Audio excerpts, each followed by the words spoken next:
Welcome to TrojanVision One-on-One, and this is a special musical edition of TrojanVision One-on-One where we'll not only learn a little bit from our guest, but hear some of his musical talents. My guest today is Robby Gibson, a professor here at Troy University and classical guitarist. And the classical guitarist portion is what we're going to be focusing on for this, because not only are we going to learn about classical guitar, we're going to hear some pieces performed by Robby here throughout the show. So first off, once again, thanks for joining me today. My pleasure. And we're talking about classical guitar and your performance of classical guitar. But first and foremost, for the folks at home who a guitar is a guitar is a guitar, obviously there's a reason why there's different terminology between each of these. What makes classical guitar different from, I guess, what you would normally hear in a rock band or someone else doing performance? Well, for the classical guitar, it's primarily unamplified, generally speaking, unless you're playing in a large hall or with an orchestra. When you're playing rock guitar, you typically play with a pick. You're limited to playing chords or single note melody lines or something, and you're pretty much reliant on having a whole band backing you up, you know, a bass player, drums, keyboards, etc. The thing I love about classical guitar is it affords you the ability to play the bass line, the accompaniment, and the melody all in one. It's one compact musical unit, and that's what really drew me to the guitar. Now, to the classical guitar. Classical guitar. Now, let's talk a little about. We'll talk more about the specifics and the mechanics of the classical guitar here. But let's talk about you and your playing history. How long have you been playing guitar? I started playing guitar when I was 11 years old, more or less self-taught. Wanted to play mostly rock and, you know, popular styles of music, and then I got into playing classical guitar in high school. There was a class offered. I had no idea what classical guitar actually was, so you know, I signed up for this course and just kind of immediately fell in love with it.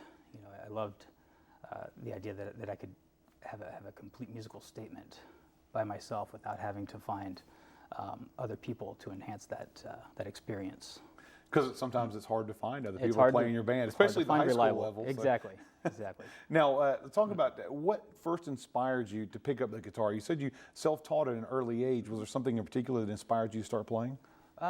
Just a passion and love for music, really. My father's a professional musician, so I've always been around music. He's primarily a bass player, but you know, he kind of turned me on to it originally, and you know, he got me started, gave me a few pointers, and then I just kind of took it and ran with it. Went from there. So yeah. Now you started off with rock and then moved your way into classical. Is there a preference at this point? Which do you prefer between the two of them? I'd say it just depends on the day, depends on the mood. You know, sometimes, you know, certain styles of music speak to what you're feeling or going through at that moment. You know, and you know, certain things rock and, you know, other styles of music can express that classical music doesn't, and likewise, certain things classical music really excels at expressing. Is it easy to transition between the two of them? You know, I find a lot of commonalities between, you know, various styles of music, and you know, I've actually played more or less every style of music. You know, well, not every style, but I've played rock, jazz, country, you know, theater music, obviously classical guitar. So I really have played, you know, many different styles, and yeah, there's so many common elements, common threads. And now let's talk about the guitars themselves, because is there a difference between the actual instruments from when you're playing what's considered classical guitar to traditional guitar, rock guitar, and other than being electrical, you know, what are the types of differences between the actual instruments themselves? Well, electric guitars and, you know, steel string acoustic guitars typically have, you know, steel strings. The strings are typically a lot closer together to produce a more, you know, homogeneous sound for when you're strumming a chord with a plectrum. The classical guitar, the strings are a little bit further apart. There's more separation. The strings are nylon. This is more conducive to playing polyphonic lines, which means multiple voices at the same time. So I can play a bass line, a melody, and accompaniment all together more easily because the strings are further apart on the guitar. You know, the body shape is a little bit different. It's made to actually push the sound out, whereas electric guitar, you're kind of reliant on whatever amp you plug into. Yeah, and the PA system.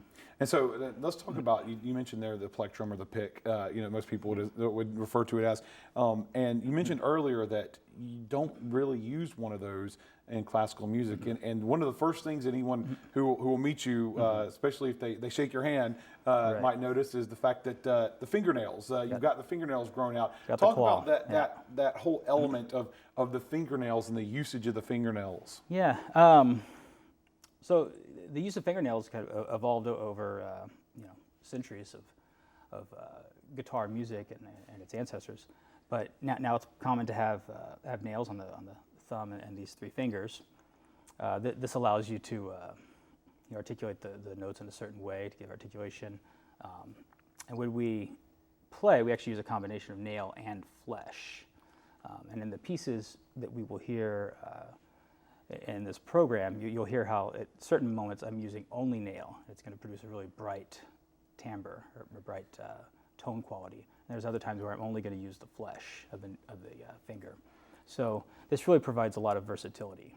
And now one might think that puts a lot of stress on a fingernail, plucking a string with it. I know there's some secret techniques to try to build up the strength of those nails. Tell us some of those secrets of the trade there. The tricks of the trade.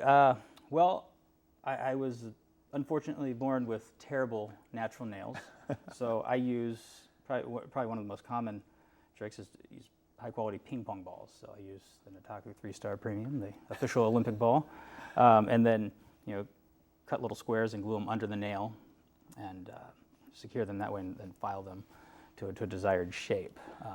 This provides me with consistency. I don't have to worry about breaking the nail. If I break it, I put another one on, and it's always the same shape. And one scene that seems like a lot of trouble. Whereas, couldn't you just use a fake nail? Yeah, the fake nails don't really have the consistency similar enough to the natural nail. And I always tell my students the natural nail's definitely the way to go if you are blessed enough to have nice natural nails, which I don't. My nails are really wavy and quite thin, so they wear down really easily as I practice a lot. But it's a good way to strengthen them up, and a little secret that folks may not know about till today. Yeah, and there's other tricks. Some people can use acrylics on top of the nail. Sometimes people use acrylics and ping pong balls. So, yeah. And now the classical guitar itself, you already talked about that it's an intimate setting, and you don't need a lot of support from a band. And something that we're going to see in some of these pieces later is that you kind of end up being your own band because you end up playing like some percussion parts and stuff like that just by using the guitar. Explain a little bit about how that has evolved and become a part of classical guitar. Right. Well, as modern music evolved in the 20th century, and especially the latter half of the 20th century, composers started exploring different timbres and different ways to manipulate the guitar to get something beyond the traditional, just warm, beautiful, arpeggiated sound. So yeah, we explored different ways of attacking the strings, hitting the tops of the guitar, the sides of the guitar, the above the nut of the guitar. Yeah.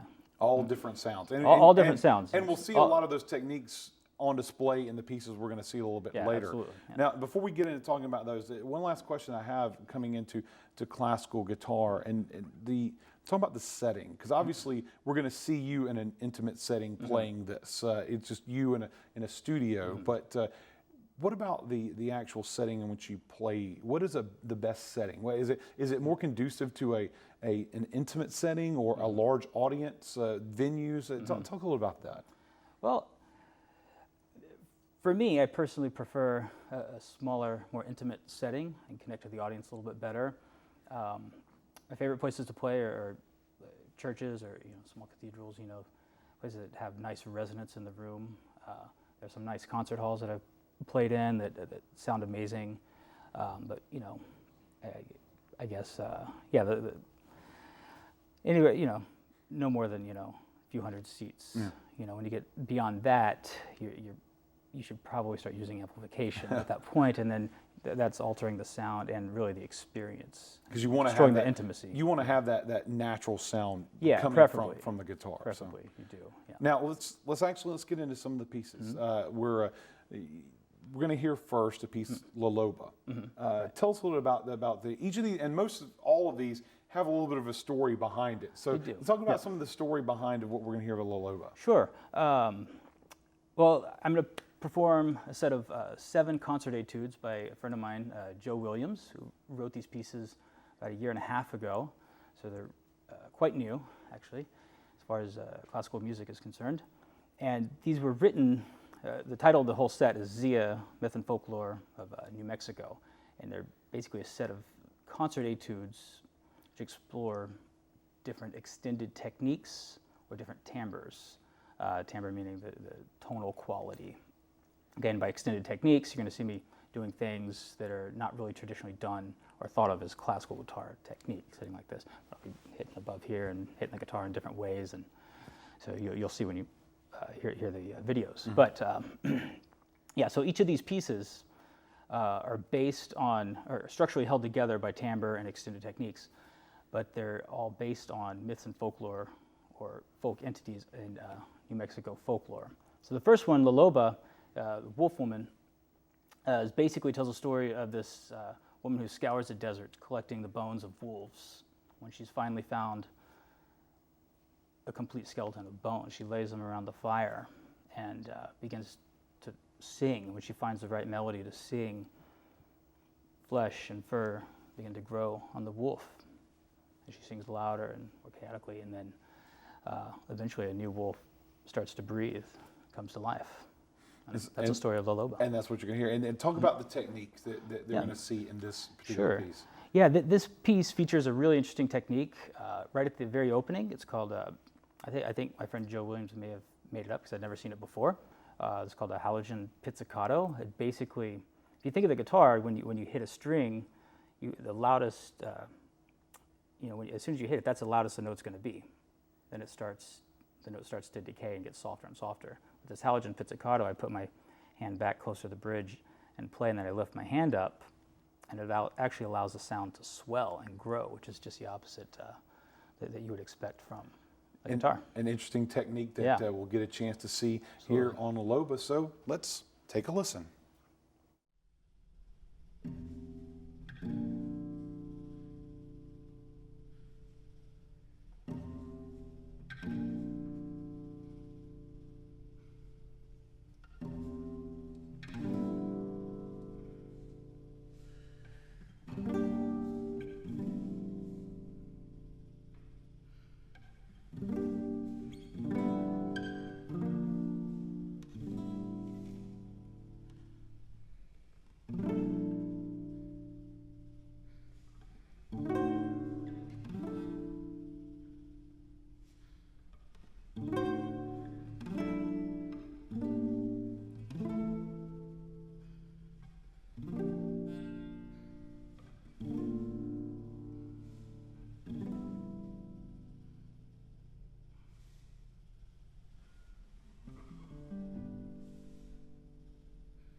And that was La Loba. Now we're going to hear another piece. This is Pedro y Diablo. Tell us a little about the backstory of this piece. Okay, the backstory of this piece, basically this is just a folk tale. These two sin-filled drunkards who stumble into a graveyard late at night, and they end up falling asleep. Meanwhile, two thieves have also come into the graveyard. Their names are Pedro and Diablo, and they're dividing up the booty from that night's caper. And they're saying very, very happily, one for Pedro, one for Diablo. And you can actually hear this rhythm in this piece, in the middle section. When the drunkards awaken, they think they're hearing St. Peter and the devil dividing up souls. So they start to recount the merits of their life and their own sins, and they become increasingly more and more terrified and filled with fear as they hear the thieves dividing up their loot for the evening. Their loot, but they think the loot are the souls of individuals. So. Yeah, exactly. Now let's talk about the techniques, because obviously, as you said, each of them have some special techniques. Right. What are we going to hear in this one? Yeah, this one really thrives on an extreme timbre. So I'm going to play right up close to the bridge, get a really bright metallic sound, and I'm going to come up here and play super tosto, which is really dark, and I'm going to play right next to the fretted note to produce a really dark, warm sound. Joe also writes something called a click tone, and that's where I'm going to actually just play back here with the right hand, and there are no frets here, but it's just going to produce a weird clicking type sound.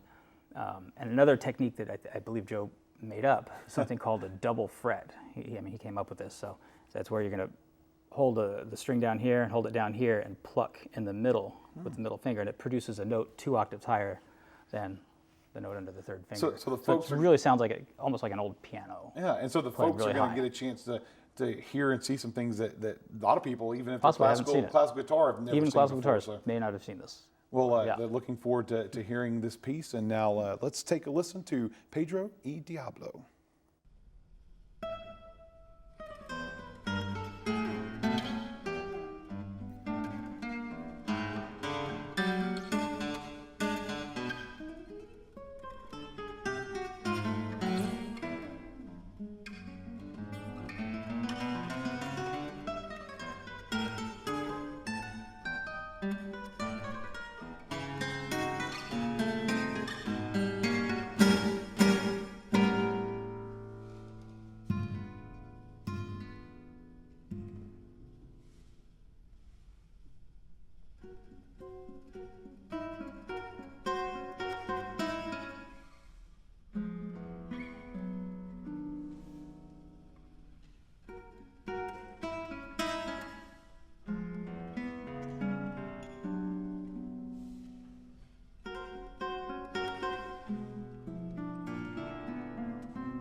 And that was Pedro y Diablo.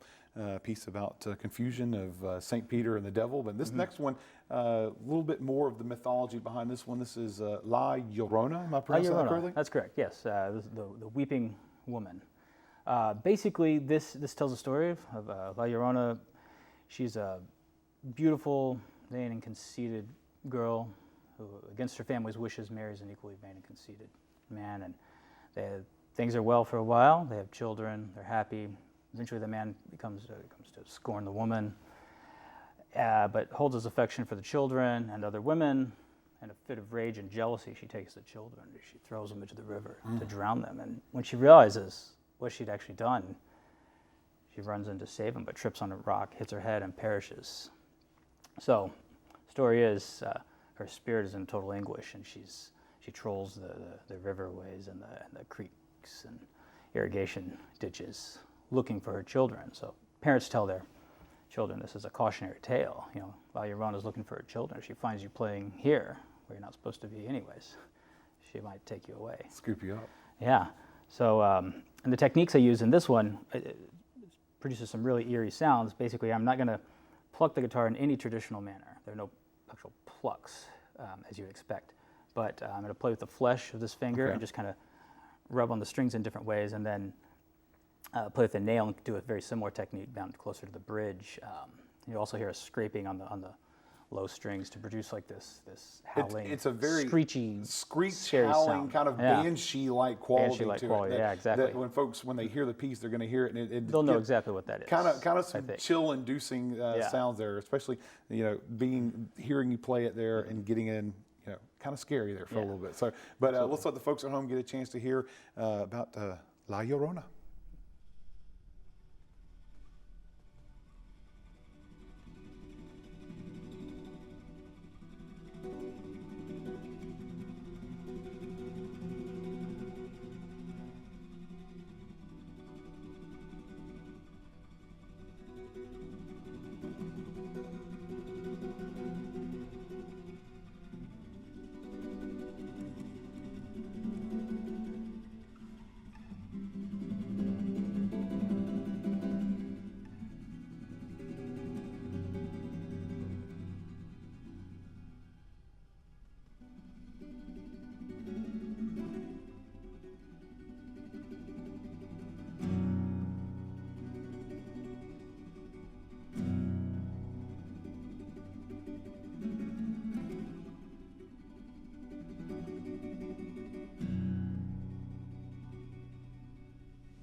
And that was La Llorona, and definitely had a chance to hear those eerie, creepy sounds there coming from the technique you described, and shows how the technique plays a factor into just the way you play it there. Right, right.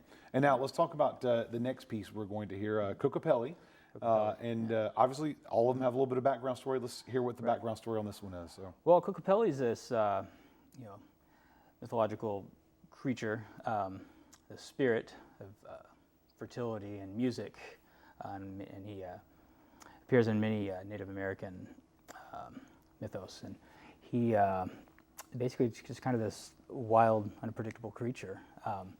He's often seen as a humpback person with playing a flute. Okay, it's one of the most recognizable Native American symbols, I think, and one of the oldest existing symbols from the New World. This piece features a couple different techniques. It starts off with some kind of clinging behind the nut of the guitar, just kind of this barbaric, chaotic, ritualistic dance kind of thing, and then goes into some rasgueados, some strumming, and you'll hear in the middle section a lot of percussive elements, and then a combination of percussion on the guitar with this scraping behind the nut. To really just kind of bring out the wild character of Kokopelli himself. And you're actually going to hear you drumming on the guitar in That's this right. piece. So we're actually going to see you doing the little percussion elements of it. And once again, playing in a unusual and a different spot, in a spot where you normally wouldn't see that very top part of the guitar there on the neck. So, exactly. a couple of different interesting things we're going to see on this piece. And so now, anxious to hear some of that, here is Kokopelli.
And that was Kokopelli, a chance to see some of Robby's drum techniques there on the guitar. Good work there. Now, next one we're going to talk about is Hawikuh, correct? Is that That's correct. Hawikuh, that's All right, right. so tell me a little bit about the backstory on this piece. Okay, the backstory is basically the conquistador Hernan Cortez found this city of gold, current day Mexico City. Essentially, they fostered hopes of finding other cities laden with gold. So rumor had it that there were these cities in the northern territory, so they sent out expeditions to find them. So these journeys, as you can imagine, were quite dangerous, arduous, many casualties along the way. They weren't finding anything, so essentially, the guy in charge of it, of one of the missions, decided, with fear of a mutiny happening, to just observe this small little village from afar rather than actually going to it. And the heat and the desert and the sun just blazing the city, and just the desire to see something. There's an illusion of this small but brilliant city of gold. So that was enough for him to go back and tell the folks. So they came back with reinforcement, only to find that that city was pretty bland, just small pueblos, white plaster walls. The most valuable resource was turquoise, not really worth all the casualties they had suffered. So what Joe Williams does in this piece is he uses a technique called campanella, where you're going to play. We don't play any notes on the same string, so every note is played on an adjacent string, even linear type things, which you'd normally play on one string. So this produces this blurring effect to try and conjure up this, to create an aural illusion of the visual illusion that the guy saw in the desert. It's a way of translating this sort of just the being mixed up by seeing this mirage, mirage type sound off of it. Well, let's see if the mirage works for the listeners and the viewers here. So let's take a listen to our next piece, Hawikuh.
And that was Hawikuh.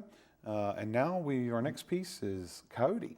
Probably the easiest one of the titles to pronounce here today. Probably but, so. Most familiar. Most familiar to most of us, you know, especially living in this area. But let's talk about what Coyote means as a musical piece that you're going to play.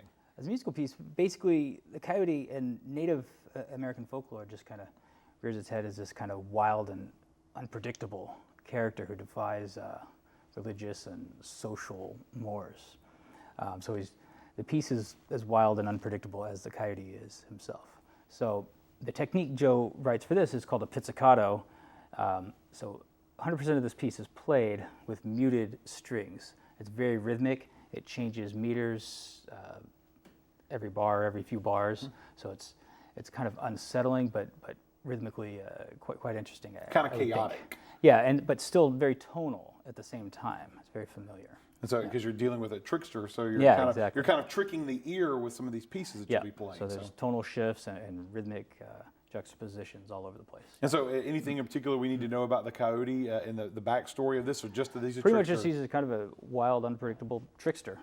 All right, well, let's see how the trickster coyote translates to the musical form on this piece. So now let's take a listen.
And that was the musical translation of the Trickster Coyote.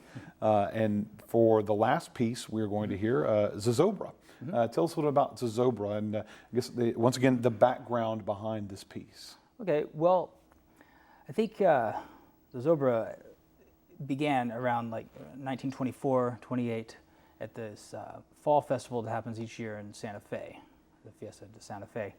And at this fiesta, people are invited to write down their fears and anxiety, and they're burned along with this kind of pseudo-pagan effigy, if you will. So this huge monster is created. You know, you should look it up on YouTube. It's amazing. And as this guy's burned, he's flailing his arms about and moans and screams and everything, and the audience just goes wild. Yeah. And this is based on something that happens every year. Still happens every year. Every year, yeah. So most of this has been based on mythology and ghost stories and tales told to children, but this is something that still goes on. Currently happening. Yeah. And so, and you mentioned folks can check it out, but talk about the techniques we're going to see in this and how it translates to this thing that we can actually see in the modern times. Okay. Well, yeah. The piece starts off kind of slow with some tambore. I'm going to basically be creating sounds by tapping the guitar back here and letting the chords resonate. Okay, and that's kind of, you think of at the beginning of the Zozobra burning, you know, it's not all wild and chaotic, he's just kind of there, you know, and then the piece starts growing, and it goes into this kind of dance-like element. It's really pretty aggressive, actually. And then the technique that Joe features in this is called a cross-string trill. So a trill, for those of you who don't know, just like a da-da-da-da repetition of notes, but Joe does it across several strings, so it produces this kind of nice blurring effect, you know. And then right at the end of the piece, you know, you hear this kind of, or towards the end, you hear this like release of all this tension, like everybody's anxieties are kind of going away. The piece shifts very briefly into this nice, beautiful major section where you get these beautiful harmonies and everything. Yeah. Well, looking forward to hearing this, and obviously, once again, translating something that's actually can physically be seen. This is something to see how that translates from the visual to the musical. So we'll get a chance to hear it right now as we take a listen to Zozobra.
And that was the final piece, Zozobra. And for all that we've heard today, the folks at home may not realize how special this has been, because these pieces haven't been played that much or that Not often. that often at right? all. Yeah, that's right. And so talk about the fact that you worked closely with the composer. Talk about that process before we go, about how that has helped to develop what you were able to show us today. Yeah, I was quite fortunate to have known Joe prior to this project, but he's such a giving person. We communicated through emails and phone conversations, and last year when I was in Texas playing some concerts, he came over to the house I was staying at, and I got to play the pieces for him and really get his insight, which is really great. Especially for pieces like this, I was privileged because they feature so many new techniques that have really, to my knowledge, many of them have never been done before. At least I have not seen them before. And of course, when you're dealing with that sort of thing, I would assume it's hard to translate that from the written page to if it's a technique you've never seen before. It can be, but Joe actually does a remarkably great job, visually representing this stuff. And there's a legend at the beginning that kind of explains, when you see this symbol, do this, and he describes it with words. But sometimes that can still be confusing. There were a couple spots we had to go over and change what I was doing. But yeah, it's always a privilege to work with composers. It's something I love doing. I love advocating for new music. And a chance to be able to work so closely and intimately with the person who spent so much and was so intimate with the piece when they put it together is obviously a joy to be able to share that person's vision. Oh, absolutely. Joe's actually a New Mexico native, grew up in Albuquerque, I believe. So the soundscape that he was presenting was very native to his upbringing, his ears, and part of who he is. So. Yeah, and he shared it with you, and did, now you shared it with the viewing guys. audience That's right. here. And like we said, a rare opportunity to hear some pieces that don't get played that often. Right. And now we've got a chance to hear it. That's right. Yeah. And I want to thank you for sharing this music with us. And it's been a pleasure. And a pleasure for me as well to be a part of this and hear this work. Because I have to say, first off, classical guitar may not have been what I was probably most interested in. I was following more of the rock category that you mentioned earlier. But I opened my eyes to some really good works, and hopefully we've done the same for our viewers out there. So, hope so. Thank you for joining me today and for sharing this work with the viewing audience. It's been a pleasure. Thank you for having me. All right, thank you. And thank you for joining us on this edition of Trojan Vision One-on-One.